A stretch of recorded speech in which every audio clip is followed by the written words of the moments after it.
Région de Zikim, dans le nord de Gaza. Des grappes de civils s'accrochent aux camions qui roulent à tombeau ouvert vers un lieu où il y aurait des sacs de farine. Certains parviennent à mettre la main dessus, d'autres reviennent blessés.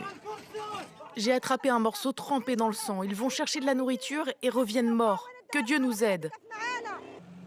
Israël fait face à une pression internationale croissante à propos de la situation humanitaire à Gaza. MSF, Médecins du Monde, Caritas, Amnesty International, Oxfam alertent sur une famine de masse. Le Haut-Commissariat aux droits de l'homme de l'ONU accuse l'armée israélienne d'avoir tué depuis mai plus d'1 millier de personnes qui cherchaient à obtenir de l'aide humanitaire. La grande majorité près des centres gérés par la Fondation humanitaire de Gaza.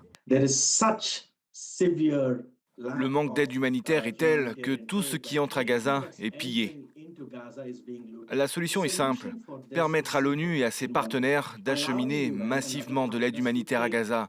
C'est ce qu'il faut. De son côté, la Fondation humanitaire de Gaza assure que tout le monde, l'ONU, le Programme alimentaire mondial et beaucoup dans les médias internationaux, tout le monde ment. Derrière moi, il y a des camions de l'ONU qui ne bougent pas. Certains sont en panne, d'autres sont chargés de nourriture et d'aide laissée à l'abandon. Ce n'est pas un problème d'accès, mais d'exécution.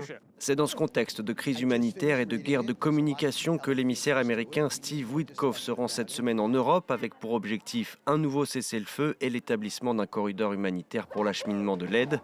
À Tel Aviv, des manifestants ont organisé une marche de la farine pour dénoncer la situation à Gaza, tandis que le Premier ministre ne sort pas de chez lui. Les audiences de son procès pour corruption prévues cette semaine ont même été reportées en septembre car il souffre, ça ne s'invente pas, d'une intoxication alimentaire.